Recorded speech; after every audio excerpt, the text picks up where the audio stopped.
me Collie, and I'm going to show you about chicks. If you have new chicks, here are some helpful tips to get you started. Before you bring your chicks home, you should have all the equipment you need for them to survive. Probably the biggest thing you'll need is the brooder. What our family used for our chicks is this big metal bin we got at Tractor Supply.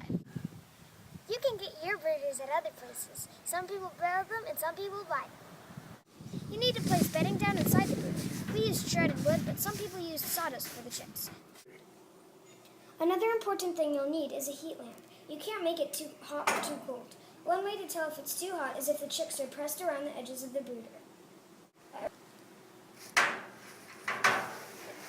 If the bedding looks wet or smells bad, you have to remove it and get clean, dry bedding, usually every couple of days.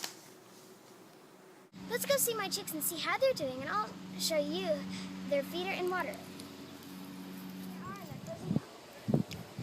What we used to feed them were these long, skinny trays with spinning bars on top so the chicks won't stand on it and poop in their food. You can get other kinds of feeders too. Never let their food or feeders get wet because it can cause a disease or sickness for your chicks. Feeders should get cleaned every week or more. They'll get really gross. For their water, we use these waters. There are a lot of different types. Just make sure to get waters that chicks can reach into. Clean and refill the waters every day or more often, or they will get slimy and the chicks won't want to drink it. Before your chicks are ready to go outside, you should have a coop set up for them.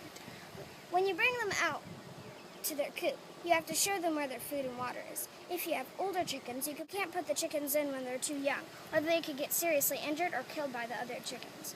Some people like to have a chicken tractor next to the older chickens so they can get used to the new chicks more easily. Thanks for listening. I hope these tips help you.